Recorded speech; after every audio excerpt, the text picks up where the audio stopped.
Queridos amigos y amigas de Canal Capital, un día más con todos ustedes para hablar del estado de la paz y los derechos humanos. Hoy nos acompaña desde Cartagena, donde asiste al Foro Iberoamérica, el presidente Felipe González, presidente del Gobierno español entre 1982 y 1996. Felipe González nació en Sevilla en 1942 y desde los años 60 jugó un papel fundamental en el Partido Socialista y posteriormente en la transición española y en la democracia. Sin su figura no sería comprensible la historia de España en los últimos 35 años. En 1996, a partir de las elecciones de marzo de ese año, pasó el testigo al siguiente presidente, José María Aznar, y desde entonces ha estado permanentemente en todos los foros de opinión, de reflexión, principalmente relacionados con Iberoamérica y con Europa, donde ha encabezado el Comité de Sabios o de Expertos que entregó su informe en 2010 sobre el estado de la Unión Europea.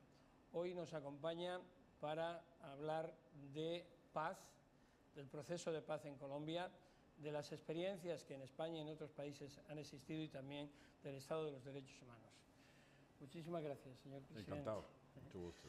Pues yo creo que empezaríamos por decir qué puede significar un foro como el Foro Iberoamérica en un país como Colombia, en Cartagena de Indias, donde aglutina a toda una serie de personas del sector empresarial, medios de comunicación, etcétera, en un momento como este en que en Colombia se está viviendo el inicio de lo que puede ser el comienzo del fin, y ojalá fuera así. Ojalá fuera el final del conflicto. Bueno, primero, la característica del foro, que empieza en la transición mexicana entre Ernesto Zedillo y Vicente Fox, ese año 2000, es una característica muy peculiar, porque por primera vez se reúnen para debatir, y no en mesas separadas, sino conjuntamente, un grupo de intelectuales muy relevantes, de creadores de América Latina, con responsables políticos y con responsables del mundo económico, tanto economistas como grandes empresarios. Eso se viene haciendo durante los últimos 12 años. El interés, repito, es que la reflexión es una reflexión que mezcla la preocupación del mundo de la creación, de la cultura, de la literatura, del pensamiento, con el mundo de la política y con el mundo de la empresa. El presidente Santos ha participado en muchos de ellos, y el hecho de que se haga en Cartagena en un momento como este para Colombia no es la primera vez que se hace, pero el hecho de que se haga aquí tiene una cierta carga intencional, a la que hay que añadir una cierta sorpresa de que por primera vez, a mi juicio, pero este es un juicio personal, se está intentando un proceso de diálogo para acabar con una violencia de muchas décadas, con más posibilidades que ninguna otra vez en la historia. Por tanto, Colombia, que está en un momento muy especial, no solo especial por el hecho de que haya una plataforma de diálogo con posibilidades de pasar este ciclo histórico de la violencia, sino especial porque está en un proceso muy interesante de crecimiento económico, de modernización, con algunas reformas propuestas por el gobierno, de evolución de tierras y políticas sociales. Acaban de presentar el presupuesto y la reforma fiscal, que hacen de Colombia un gran país central en América Latina. Yo creo que las expectativas que se están proyectando sobre Colombia son muy grandes, incluso si no consideramos el proceso de diálogo para conseguir una paz definitiva. Incluso sin eso, si se le añade eso, la expectativa es mucho mayor. Supongo que sí incide el hecho de que la violencia política de actores ilegales en ebullición permanente sí influye en el estado económico y sobre todo en el estado de tranquilidad de un país hacia adentro y hacia afuera, ¿no? Sin duda alguna. Vamos a ver, yo creo que Colombia tiene muy buenas expectativas, incluso si se considera que una violencia que lleva mucho tiempo presente, que ha disminuido, a pesar de todo, es un factor que genera una cierta inseguridad, una cierta incertidumbre, pero en el marco actual, Colombia, que es un país que ha preservado mucho la institucionalidad y ha sido capaz de sobrevivir a escenarios muy adversos de violencia.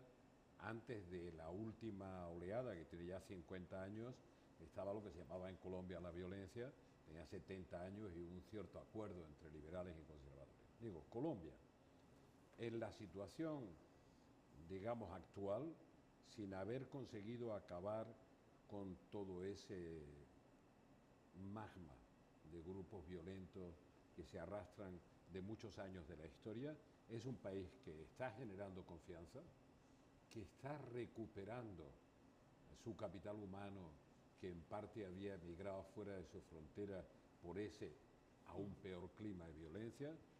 Si a eso le pudiéramos añadir, y que está creciendo a tasas del 5, del 6%, que es importantísimo, con buenos equilibrios, si a eso le pudiéramos añadir la desaparición del factor violencia, o por decirlo en términos positivos, la recuperación de un clima de convivencia pacífica en Colombia. Colombia tiene un potencial extraordinario para hacer una democracia incluyente, respetuosa de los derechos humanos, que acabe con el peor factor al margen de la violencia que tiene Colombia. Es que es un país muy desigual en la distribución del ingreso. Esas reformas que necesita Colombia, sin duda alguna, serían muy impulsadas y muy desarrolladas. ¿Y cree que se están tomando esas medidas ya con carácter previo o incluso a pesar de que todavía no hay una situación de tranquilidad en la seguridad? Hay algunas medidas, algunas reformas bastante audaces por parte de la presidencia de Santos.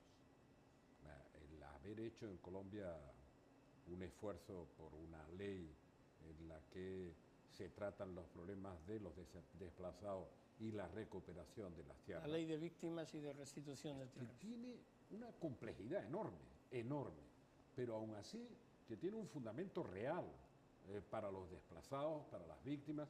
Bueno, yo creo que ese es un paso extraordinario, a mi juicio, extraordinario en la buena dirección.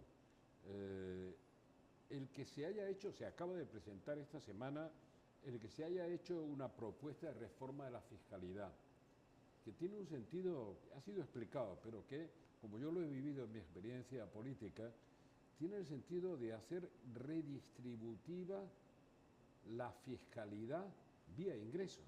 Es decir, el principio es muy simple. Gravar a los que más tienen. Eso, que los que menos tienen paguen menos, o si tienen muy poco no paguen, y en la medida en que va creciendo la renta, los que más tienen paguen más. La renta o los rendimientos del capital o los rendimientos de las sociedades y tal. Yo creo que está bien planteado, es un enfoque, a mi juicio, muy bueno. Hay un presupuesto recién presentado y es un presupuesto que tiene un contenido social enorme. Por ejemplo, va a haber un enorme esfuerzo en el desarrollo de la vivienda social para la gente que no tiene ningún recurso. Que es uno de los principales capítulos que están ahora en la política. Eso es. ¿Qué pretende con esto Colombia? Eso además se vería muy impulsado si el diálogo por la paz se consolida y la democracia, que ya es con su vocación muy incluyente, incluye a los grupos que no han estado nunca en el juego democrático. Pero ¿qué es lo que pretende? Pretende que el crecimiento de la economía que se está produciendo no haga que crezcan las desigualdades, sino que plantee un esquema mucho más igualitario, mucho más de equidad, que es el término que se emplea en América Latina, para que la redistribución del ingreso sea una redistribución más justa y abarque a una parte creciente de la población colombiana. Eso lo está haciendo el presidente. Y creo, mi convicción, es que ese programa lo va a llevar adelante, más allá incluso de que hubiera, ojalá no sea así, un fracaso en el diálogo de la paz. Es un riesgo también, ¿no? Una ley tan ambiciosa como la ley de víctimas y de restitución de tierras, si no llegara a desarrollarse en toda su extensión, por la posible frustración o segura frustración que eso produciría en quienes tantas expectativas han puesto Tiene razón. en ella. Tienes razón, es un riesgo. Ya sabes que en la política hay la legitimación de origen, que es la legitimación por el voto, y la legitimación por la acción. El esfuerzo que se pretende, tanto en el tratamiento del problema de las víctimas como en la recuperación de tierra, puede que no llegue en el periodo de tiempo esperado al 100%, pero si pasa de un punto de inflexión, que yo creo que va a pasar, la dinámica, aunque sea no en un periodo, sino en 2 o en 3 periodos, se va a completar. Eso exige una política de Estado más que una política con fines estrictamente partidistas, si es que los hubiera, trasciende o puede trascender un periodo presidencial. Por supuesto que, digamos, todo el proyecto de modernización, de mayor justicia social o equidad y de pacificación para una convivencia ordenada y sin violencia, es un proyecto que trasciende a un partido y trasciende naturalmente a una presidencia. Es un proyecto de Estado. Pero en eso yo veo también en Colombia, quiero decir que aquí en Cartagena ya estuve en el año 1976, o sea que hace muchos años que vengo a Colombia. Pero por primera vez creo que existe una política con una base de consenso amplio, por tanto una política de Estado, probablemente no incluya a todo el mundo, pero... Alguien que puede ser bastante importante, ¿no? Como el expresidente Uribe, que se ha manifestado expresamente en contra de todo esto. Sí, creo que de todas maneras, primero hay que hacer un esfuerzo por comprender Uribe, y rindo un homenaje por eso a Uribe, produce un cambio histórico, punto de inflexión en la evolución histórica de Colombia. Y es verdad que ahora ha hecho críticas respecto del proceso de diálogo y del proceso de paz. Pero creo que la política del presidente Santos es muy incluyente respecto de otras fuerzas políticas parlamentarias representadas en el Parlamento. No digo que la visión sea exactamente la misma de todos, pero hay una convergencia ampliamente mayoritaria que yo creo que la sociedad colombiana, por su ansia de paz, también tiene un respaldo ampliamente mayoritario. Creo que lo han demostrado porque casi o más del 80% apoyó inicialmente esta iniciativa y todavía el porcentaje es muy alto. También se ha producido una sinergia en ese sentido de los diferentes países, gobiernos, instituciones. ¿Por qué cree que se produce esto así cuando, por ejemplo, en la Unión Europea, y usted lo recuerda perfectamente, en el año 2002 se cataloga a las FARC como organización terrorista que entra en la lista de organización y todavía está? Sí. Es decir, ¿qué ha ocurrido aparte de 10 años de por medio que también tienen su importancia? ¿Qué nueva situación hay en el mundo para que ahora todo, incluido el propio presidente Barack Obama, a través de su oficina, haya apoyado el proceso e incluso de alguna forma esté implicado en el mismo? Han ocurrido muchas cosas. Yo recuerdo que desde el 83, con Belisario Betancur, de alguna forma he estado, comillas, implicado en los esfuerzos de paz.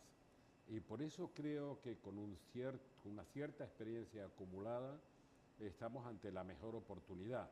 Claro que eso se debe a multitud de circunstancias. Este es el único movimiento violento en armas, el más antiguo en este momento, que se ha resuelto o se está resolviendo Filipinas del mundo. Creo que las circunstancias que dieron origen al movimiento están absolutamente superadas por la historia.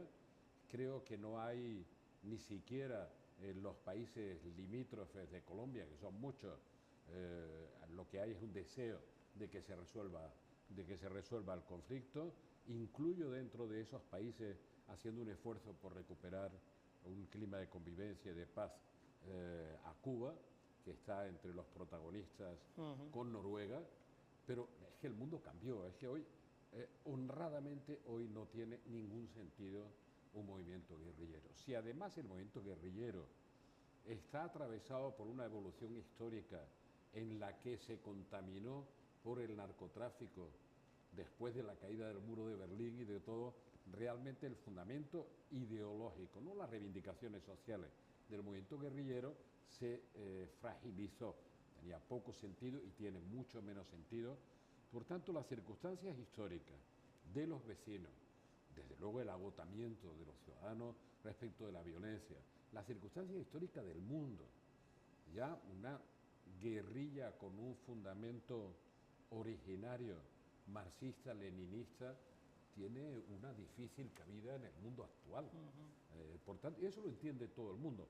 Yo creo que lo entienden también los dirigentes de la guerrilla, pero sobre todo el efecto contaminante que en todos los grupos violentos de Colombia produjo el vínculo con el narcotráfico ha sido... Ahora vamos a hablar de ese tema porque creo que es uno de los temas nucleares. Sin duda, pero por eso creo que todo el mundo, empezando por Estados Unidos si quiere, o incluyendo a Estados Unidos, todo el mundo quiere ver una perspectiva de paz, de superación de la violencia, repito, en un país como Colombia. Colombia es un país geoestratégicamente, geopolíticamente clave en América Latina, es el eslabón entre lo que empieza a ser casi Centroamérica y Norteamérica con el sur de América, un país con frontera, un país a la vez absolutamente clave, desde Venezuela, Ecuador, pasando por Brasil, Perú, etc. Es un país central para entendernos. Y todos los demás países en este momento tienen hay fuerzas adversas, pero tienen un interés objetivo, claro, de que cambie el panorama. También supongo que iniciativas como la Ley de Víctimas y de Restitución de Tierras le han ido robando de alguna manera espacio también a esas reivindicaciones ancestrales de la guerrilla, ¿no? Sí, claro, sin duda. No tiene Vamos sentido. A ver. Yo creo que en la reflexión interna de la guerrilla, no hablo en lo que digan en público, que dirán lo que tengan que decir, pero en la reflexión interna de la guerrilla, que tiene un componente ruralista en parte superado por la historia, una visión del mundo rural moderno sería distinta. En la reflexión interna, seguro que corre el pensamiento, aparte de un desequilibrio de fuerza en favor del Estado y en contra de la guerrilla, el pensamiento de que parte de sus banderas que le daban fundamento ideológico a esa revuelta de hace 50 años, están contenidas en esa ley y en los proyectos del gobierno de equidad. Hay algunos aspectos que las propias FARC, cuando hablan de sí mismas, dicen que no se nos confunda con los paramilitares. No tenemos nada que ver con los paramilitares y no se nos pueden aplicar parámetros que se hayan aplicado a los paramilitares. Nosotros somos una guerrilla, tenemos una ideología, etcétera. ¿Usted participa de esa idea también de que el fenómeno paramilitar es totalmente diferente y que las eventuales soluciones tienen que tener en cuenta esa diferencia, si es que la hubiera o no? Vamos a ver, que hay diferencias, ¿no? Pero que todos han cometido los mismos horrores respecto del campesinado y respecto de los vínculos con el narcotráfico, también es verdad. O sea que aquí diferencias hay, naturalmente. Los paramilitares, en realidad, en un momento determinado, empiezan siendo una respuesta a la insuficiencia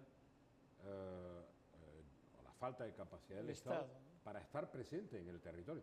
No digo ya para combatir a una guerrilla que no era una sola, a la FARC, los helenos, en su tiempo el M-19, etcétera, y que me cuesta trabajo decirlo, pero en el 60% del territorio la presencia del Estado no estaba garantizada. Por tanto, estaba ocupado ese espacio por otros. Los paramilitares en el inicio son una respuesta a eso y después hacen su propia política como los demás y cometen errores y horrores tremendos. Lo que ha pagado aquí de verdad la cuenta de la violencia y la paga todavía es la población civil, la mayor parte indefensa, los campesinos, la gente que ha vivido en las aldeas. Por tanto, claro que hay diferencias de origen, diferencias ideológicas, diferencias de arranque, claro que las hay, pero los elementos de degradación que produce una violencia continuada a lo largo de décadas han contaminado a todos los que han estado alzados en armas, a todos. Usted ha hablado antes de pasada de los helenos, es decir, el ELN. España ha sido un país que ha estado en algunos momentos muy próximo a esos intentos de diálogo, de solución del conflicto que finalmente en este caso todavía no se ha producido, aunque han manifestado a sus dirigentes la intención o el deseo de participar también de esta fase de aproximación en el diálogo. ¿Cuál es el papel que un país amigo puede jugar, o si acaso tiene que jugar, en lo que es la resolución de un conflicto interno? Y no me refiero ya a ser receptor de unas conversaciones, sino es necesaria esa mediación. ¿Se ve el fenómeno de la violencia con más distancia si estás fuera que si estás dentro? ¿Hay perspectivas diferentes que pueden ser coadyuvantes?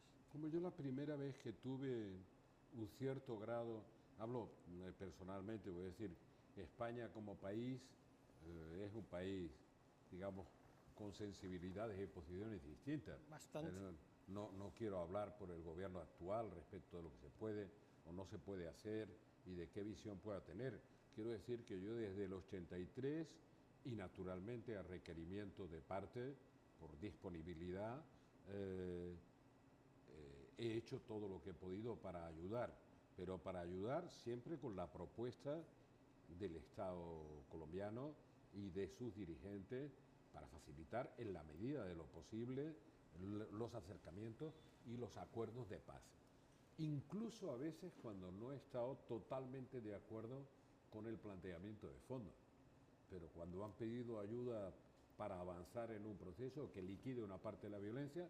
Por ejemplo, históricamente, ¿cuál puede ser un ejemplo en lo que se pueda contar? El M-19 fue un ejemplo clarísimo, ¿no? Incluso anecdóticamente puedo decir que el presidente Betancourt lanza la idea de un diálogo por la paz, era un diálogo abierto, sabe que aquí las características de los grupos alzados en armas no eran idénticas, ¿no? Las FARC tenían su propio origen, mucho más campesino, mucho más rural, los helenos eran un poco más universitarios y el M-19 también, por llamarlo de alguna manera, tenían una mayor vinculación internacional, tenían otros orígenes y su movimiento, como suele ocurrir, era movimiento diferenciado. Bueno, pues yo empecé en el 83 porque quería ayudar a Belisario Betancourt como presidente de Colombia, incluso cuando no estaba de acuerdo, quería ayudarlo en su oferta de diálogo, no estaba de acuerdo en el planteamiento, quiero decir, pero no me tocaba a mí decidir cuál era el planteamiento, y de hecho lo ayudé. Bueno, yo creo que es conocido, pero hubo reuniones específicas en Madrid. ¿Alguna anécdota de aquella época? Sí, se crearon algunos problemas, algunos diplomáticos muy divertidos. Yo tenía muy buena relación con Belisario Betancourt y con muchos presidentes de Colombia, con los que coincidía a veces, como en el caso de Belisario, en el gobierno. Y yo recuerdo que me llamaron del aeropuerto de Barajas a Moncloa porque había 2 o 3 personas en el aeropuerto procedentes de Cuba que no tenían ninguna documentación ni ningún papel y que cuando los detiene la policía o la Guardia Civil en el aeropuerto dicen venimos de Cuba, pero el presidente del gobierno sabe para qué estamos aquí. Yo había tenido conversaciones generales con Belisario Betancourt y Belisario Betancourt estaba preparando una visita oficial a España 2 días después de esto que digo. Entonces, 2 o 3 días después. Entonces, cuando me llaman diciendo aquí hay unos señores que dicen que usted sabe por qué y para qué están aquí, pero nosotros vienen sin papeles, vienen de Cuba, tal. Bueno, entonces yo localicé a Belisario Betancourt y la anécdota la puedo contar con el detalle de que estaba pasando por Nueva York, por Naciones Unidas, me lo localizan en el Waldorf Astoria, en el hotel, y hablamos. ¿Digo? Y le pregunté, oye, presidente, ¿se te ha olvidado decirme algo? Por intentar ser discreto. ¡Ay, perdona, ya sabes que llego mañana o pasado mañana, visita oficial, visita de Estado y tal, y efectivamente el último dato es que iban estos responsables del M19, iban a estar, tienes que procurar, iban a estar por ahí, tienes que procurar un encuentro absolutamente secreto, no sé cuánto, no sé qué, dice. Pero le decía, me podías haber advertido porque estaba en el aeropuerto, total. Ramos, hicimos, tú conoces, eso funciona, digamos, puede funcionar así, lo recogimos, nos quitamos de la circulación ordinaria y después de, obviamente informé al rey, que le gustan esas cosas, y después de la cena oficial en el Palacio Real, se fue el presidente Betancur al Pardo, allí se cambió ligeramente de ropa, porque los otros estaban esperando en un apartamento, podría decir cuál, pero no quiero implicarlo, en un apartamento de uno de los colaboradores del gobierno, y ahí estaban esperando los tres del M19. Y Belisario salió del hecho y se fue, serían las 11, 12 y media, 12 menos cuarto de la noche, se fue a verlos allí, todo súper secreto, entre comillas, todo, no, nadie se podía enterar, no sé qué y tal, pero estuvieron hasta las 4 de la mañana. Y arrancó un proceso, esa parte del proceso que dio resultado. ¿Qué año era ese? 83, 84. No quiero precisarlo. Era o el 83 o el 84. Más bien creo que era el 80. Era muy al comienzo de la presidencia de Belisario Betancur. Y dio resultados. Yo con Belisario tenía y tengo mucha amistad. Aquí está la reunión que mantenemos. Y algunas veces le discutí algunas cosas, pero bueno, lo que hicimos fue lo que había que hacer, darle apoyo. Es verdad que a las 3 de la mañana estaban contentos de haberse visto, se habían tomado sus whisky y no todo era secreto y tal, pero querían una imagen gráfica del encuentro, así que la persona donde estaba tuvo que salir a comprar una máquina de esta desechable para que se quedara reflejado el encuentro. Y lo cierto es que dio resultados. Yo vine después por aquí, había, como digo, que siempre ha habido algún punto de discrepancia. Él quería, de alguna manera, que fuera fedatario público de ese Y después, acuerdo. los gobiernos españoles, al margen del partido político que haya ostentado la representación del gobierno, han apoyado siempre estos procesos, este proceso de diálogo en lo relativo a Colombia, al ELN, FARC también, aunque a partir de cierto momento, si es así, me lo comenta, las FARC como que empiezan a ser marginadas en la atención del gobierno de España como objetivo de mediación, no, pero por la vinculación con ETA quizás, ¿no? Pero claro, pero con matices, ¿no? Porque con una visión que era la suya, el gobierno de Aznar se mantiene dentro del grupo de amigos con el proyecto del presidente Pastrana de negociación con la FARC, que también fue de negociación con los helenos, independientemente de que sea más o menos conocido. Incluso, es la primera vez que lo voy a decir, a mí me tocó, por encargo del presidente Pastrana, hacer alguna gestión que permitiera que los paramilitares despejaran una zona para avanzar en las negociaciones con los helenos. ¿Y cómo se hace eso? Duró poco, pues yo los vi en México y en Madrid, sin ninguna dificultad. ¿A quiénes? No recuerdo los nombres, pero es así, los recordara probablemente no los diría, pero los vi en México con permiso del presidente Zedillo y obviamente a petición del presidente Pastrana. ¿A los paramilitares? Sí. Y de acuerdo, quiero decir, coordinado con el Gabo García Márquez, que también se lo había pedido Pastrana.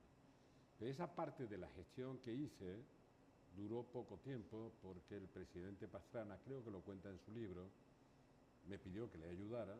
Yo estuve con él hablando de la fecha, me acuerdo porque pasé por Bogotá a ver al Gabo García Márquez cuando le había dado su cáncer de sangre y era en la segunda semana de julio de 1999. Estuve cenando con él, lo visité, estuve cenando con él y con el presidente Pastrana. Estuvimos los tres en la casa del Gabo y después en el portal de la casa, porque Gabo estaba muy enfermo, nos quedamos hablando hasta las 2 de la mañana y hablamos de esto. Entonces los vi, los mecanismos no eran difíciles, no donde ellos querían en Panamá, sino en México, y después los encontré a petición del presidente Pastrana en Madrid. Los vi y les dije lo que pedían. Me dijeron, bueno, pónganos en un papel, estamos dispuestos a ayudar, no sé qué, tal. Me dijeron a mí. Y ahí se interrumpió durante unos meses mi presencia. ¿Por qué se interrumpió? Creo, pero no lo puedo... Se interrumpió porque el presidente del gobierno, a la sazón, Aznar, creyó que era más conveniente que hubiera una persona suya que estuviera yo. Pastrana lo hizo con una cierta preocupación, porque decía, bueno, si se entera el presidente del gobierno de que estoy contando con Felipe González para que me eche una mano en esto, a lo mejor tenemos problemas. Y realmente los tuvo. Bueno, yo salí de eso, que no era nada agradable para entendernos, como todos estos procesos, y Aznar puso a una persona de su confianza que no pudo avanzar, pero no conocía nada de eso, que no pudo avanzar. Esto, digamos, desaparece como escenario de diálogo y de paz en el momento en que se rompe la negociación con la FARC, Caguán, en una declaración absolutamente explícita del presidente Pastrana. Se entra en la segunda fase de la presidencia, que en México siempre, digo, en Colombia es siempre un problema muy delicado, porque empiezan los conflictos, digo, las campañas electorales, pero sí estuve también, eso quiere decir que estuve casi en todos los procesos. Después tuve ocasión de hablar con el presidente Uribe, incluso antes de asumir la presidencia. Eso lo vamos a dejar para el segundo tramo de esta entrevista, de esta charla con el expresidente del gobierno español, Felipe González. Ahora vamos a hacer una pausa desde el Hotel Santa Teresa en Cartagena de Indias, donde hoy estamos hablando con Felipe González sobre la paz y los derechos humanos en Colombia.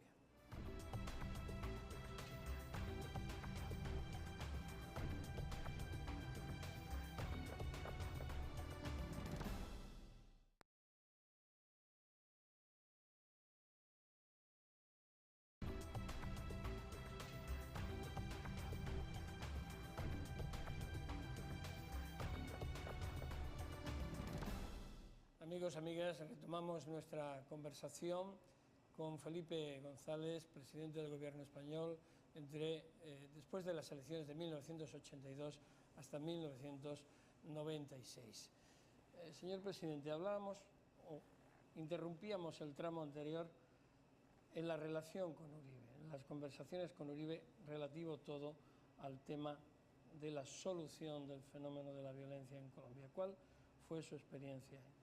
Pues yo lo conocí, me pidió ver antes de que fuera presidente, es decir, cuando inicia su recorrido de candidato. Y estuve con él un par de horas largas en Madrid, él lo ha recordado muchas veces en público. En aquel momento, en el momento en que nos vimos, él no creía que tuviera ninguna posibilidad de ganar.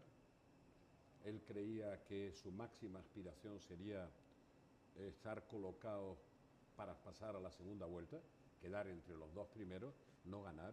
Yo cuando me dijo cuál era su discurso y su planteamiento inicial, y comprendiendo por pura intuición, también es verdad que por proximidad, comprendiendo el hartazgo de la sociedad colombiana por tantísimos años de violencia, le comenté en aquel momento, y él, como lo ha dicho en público, no es una infidencia que lo diga, digo, si ese es el discurso con el que vas a la campaña electoral, no solo es posible que pase a la segunda vuelta, sino que es probable que ganes con mayoría absoluta en la primera.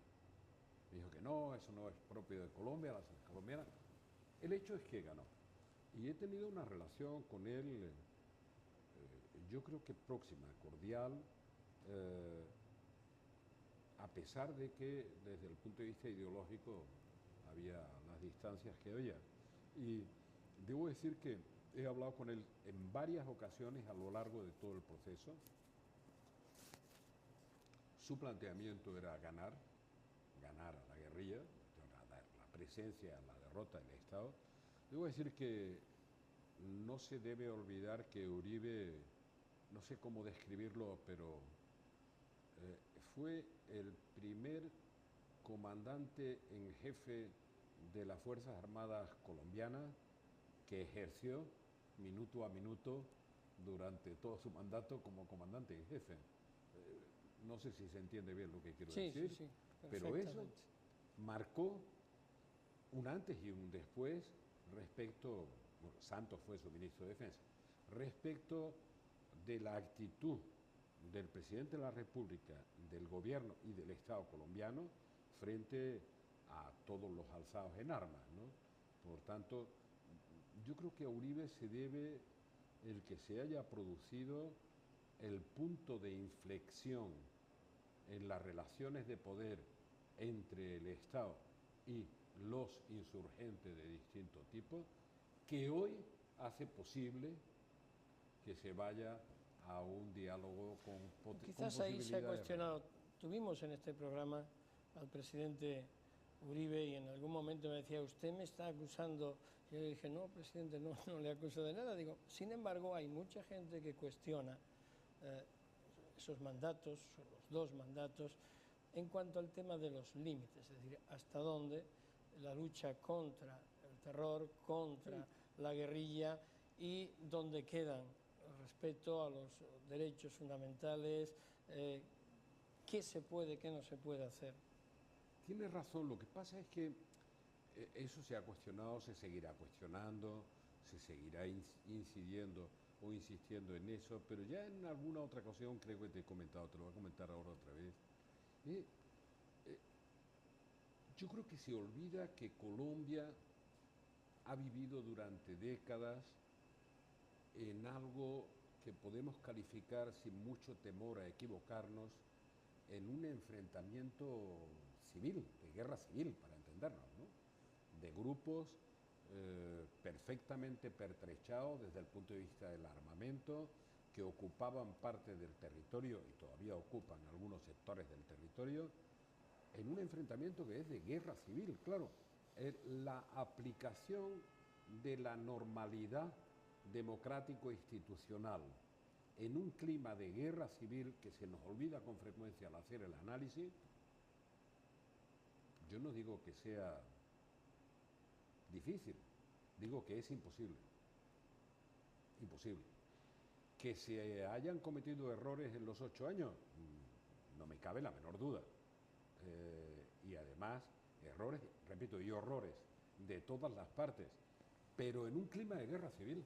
Es que nosotros no podemos aplicar la reflexión sobre la normalidad del funcionamiento del Estado democrático sin más a un clima en el que hay, aquí que había hace 10 años, 45.000, 50.000, 60.000 hombres en armas entre los distintos grupos. 60.000. Nosotros tenemos, no recuerdo cuánto, pero creo que tenemos 85.000 guardias civiles para todo el país. Y tenemos 80 y pico mil militares. Bueno, pensar en eso, pero no en eso solo, no, en eso dando tiros en los poblados, en la selva, con ya, explotaciones de cocaína, de no sé qué. Es un clima de guerra civil que se ha vivido durante 50 años y antes 20 años de violencia entre liberales y conservadores hasta el Pacto de Benidorm. Lo único que quiero es que nos aproximemos a la realidad colombiana, sobre todo cuando la vemos desde fuera, como una realidad de guerra civil. En México, a pesar de la violencia, no se ha llegado a una situación de guerra civil, a pesar del incremento de la violencia. Y aún así, los límites para el funcionamiento del Estado de Derecho se están cuestionando una y otra vez. En Colombia eso ha ocurrido así, era una guerra. Ahora hay, quizás en relación con esto, de alguna manera vinculado, hay una discusión ahora en Colombia importante incluso con informes de Naciones Unidas adversos al tema del fuero militar, que han hecho que el ministro de Defensa reivindique. Es algo que está en discusión. Nosotros en España la situación es totalmente diferente. El fuero militar quedó reducido a los estrictos delitos militares y la jurisdicción civil, con la finalización en la cúpula de la Sala Quinta Militar en el Tribunal Supremo, es un sistema bastante diferente. ¿Cree usted que es fundamental que exista un fuero militar para juzgar a los militares, o todos debemos estar sometidos a la jurisdicción civil con unas especialidades o especializaciones como en España o en otros países? Hombre, la reforma que hicimos nosotros la hicimos con la convicción de que era lo que había que hacer. Pero en fin, nosotros hemos tenido el siglo XIX y el siglo XX con ese fuero militar al margen del fuero 1980 civil. Y voy a decir algo que me da pena recordarlo, pero que es real. Nosotros, incluso dentro de nuestro territorio, en los acuerdos bilaterales con Estados Unidos, no teníamos jurisdicción sobre los delitos cometidos por el personal estadounidense en España en el ámbito civil, no en el ámbito militar, en el propio ámbito civil, que es una de las cosas que intentamos cambiar y cambiamos al final en la negociación bilateral con Estados Unidos a final de los 80. Lo que yo he visto, pero no tengo conocimiento de causa suficiente para pronunciarme, lo que he visto es que el esfuerzo que se está haciendo desde el punto de vista del funcionamiento del fuero militar es un esfuerzo de reducción. Yo creo que lo tienen que madurar y avanzar, de reducción de la aplicación de un fuero militar a lo estrictamente castrense y no fuera de lo castrense. A mí la solución que nosotros buscamos y dimos me parece la solución lógica de considerar a la Fuerza Armada como una institución y no como un poder del Estado al servicio del poder civil. Por tanto, el mínimo de separación desde el punto de vista jurisdiccional por la condición. Con una especialidad en la cúpula judicial. Eso es, y con una sala quinta en el Tribunal Supremo. Pero hay que recordar que eso en España tiene 25 años. Sí. Porque nunca ha existido una cosa así. De hecho, el golpe de Estado se juzgó por justicia militar. Eso es. Y debo decir que funciona. ¿Por qué funciona? Porque uno de los problemas que se resolvió en España, yo creo que por primera vez en la historia, fue la desaparición de ese concepto un poco híbrido de la autonomía del poder militar respecto del poder civil. No digo considerar un poder del Estado, pero el margen de autonomía del poder militar, que es un problema histórico recurrente.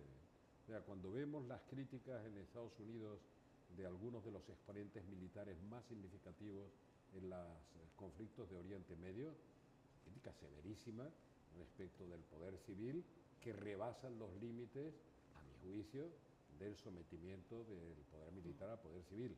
Y recientemente ha ocurrido con Obama, los temas de Irak y Afganistán. Por tanto, lo que yo conozco, pero no me puedo pronunciar de la reforma, es lo que he oído públicamente al ministro de Defensa. Y la pretensión creo que es, pero tampoco estoy seguro, la reducción del fuero militar a lo que son asuntos estrictamente castrenses y no de delitos conexos. Es decir, un militar que comete un delito civil no estará sometido al fuero militar. Antes hemos hablado, de pasada, dejándolo enunciado, la relación de las FARC con ETA.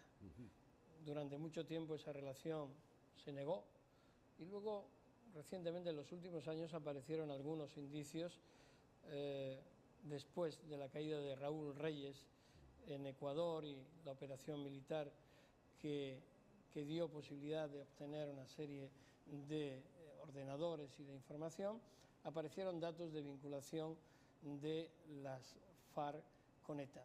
Durante su gobierno, durante sus gobiernos, hasta el año 96, ¿existió esa percepción? ¿Existían datos de esa vinculación? La percepción sí, datos no, pero la percepción sí, porque lo que sí teníamos datos, además de percepciones, era de la imbricación en operaciones Barbús de ETA en los conflictos centroamericanos, tanto con El Salvador como con Nicaragua.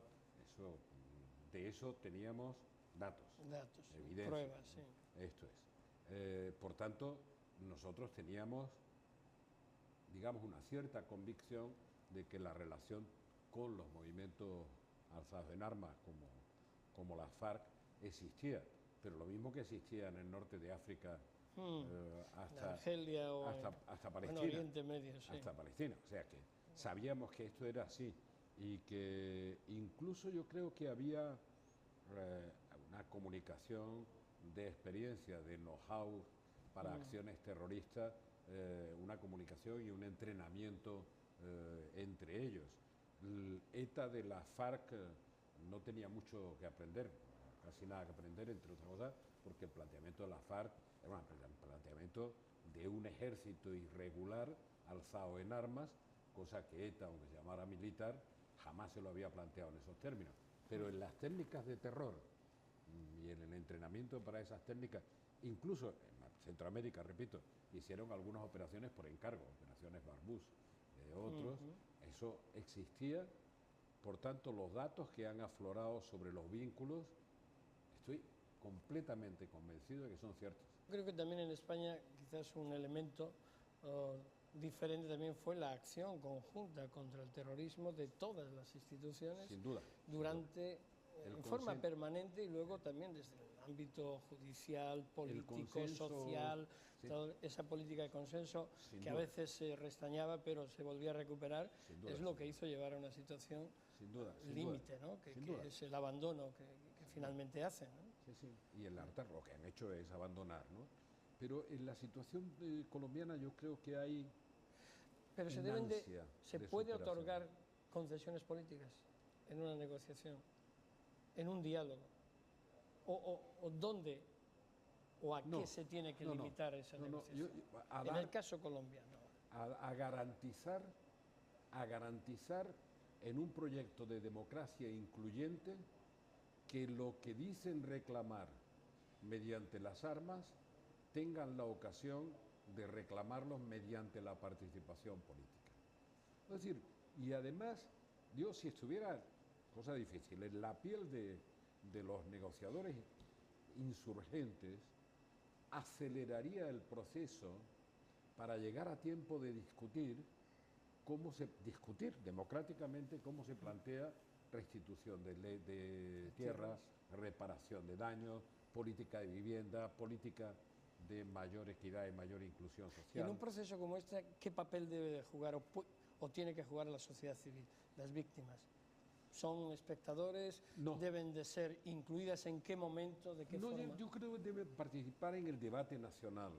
Lo que no se puede confundir es que la política de lucha contra la guerrilla, la criminalidad, pueda ser una política decidida por o protagonizada por, ni siquiera la política judicial, por las víctimas.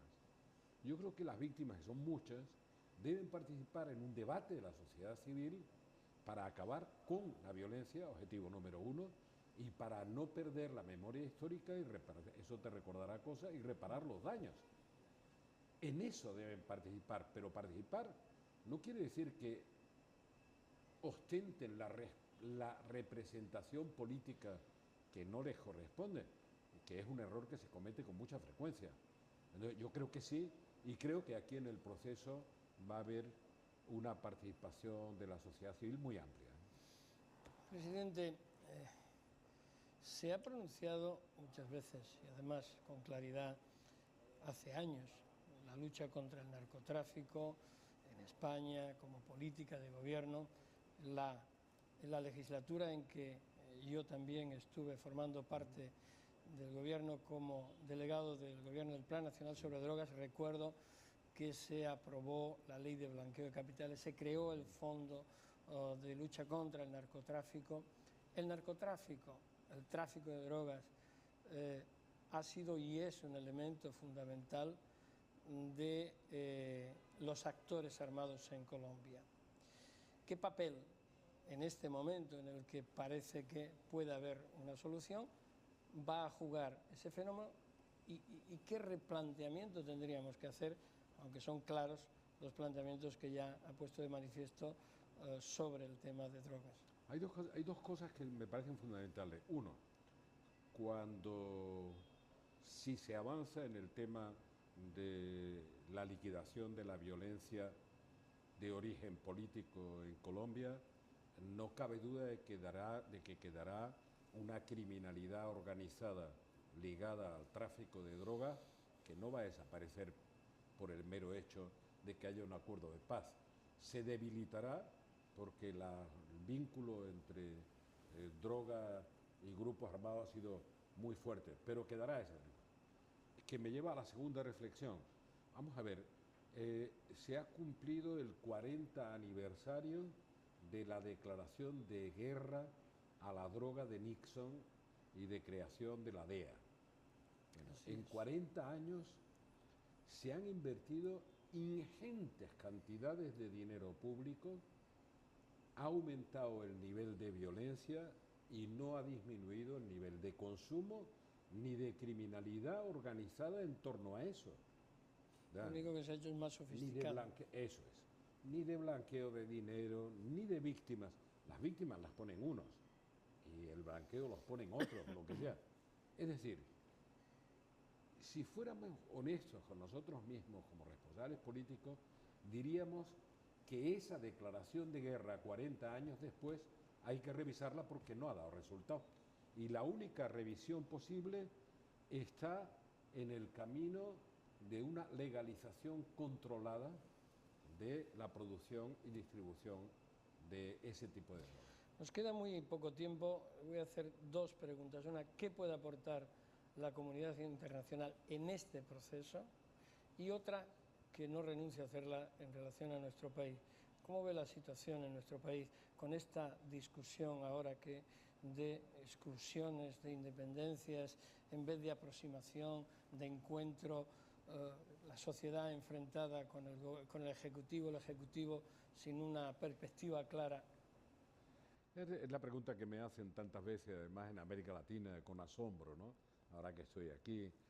Respecto a la primera parte, la comunidad internacional, yo creo que en general está deseosa de que el proceso de paz salga adelante y tenga éxito. Me parece simbólico que sea Oslo el punto de arranque, no solo por la voluntad de los noruegos y del gobierno noruego, que yo creo que han hecho una opción histórica interesantísima. Es un país que es muy estable, que es muy rico, que tiene un nivel de Gini, un índice de Gini muy bueno, de igualdad, etcétera, etcétera, que no puede ser una potencia para desarrollar una política exterior, puede ser una potencia para facilitar procesos de entendimiento y de paz. Creo que lo hacen bien, son extraordinariamente prudentes y curiosamente digo, y Oslo está relacionado no solo con los procesos de paz, sino con el Nobel de la Paz, o sea, que todo tiene su dinámica, su sentido. La comunidad internacional en general está deseosa de que el conflicto acabe.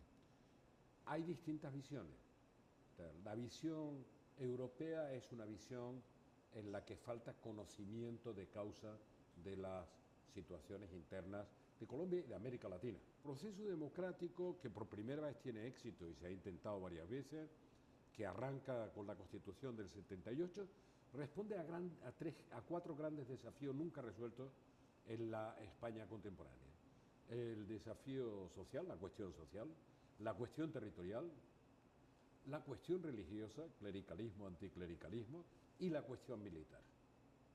La verdad es que la respuesta, desde el punto de vista de la cuestión social, haciendo una sociedad con mayor igualdad de oportunidades, más incluyente, con una redistribución de la riqueza o del ingreso, para ser preciso, mejor, eso se resuelve con temas como el Sistema Nacional de Salud, la ley de la educación universal, etcétera, etcétera, se resuelve en parte a través de una redistribución indirecta del ingreso, las pensiones no contributivas, se arma una cohesión social que históricamente nunca existió en España.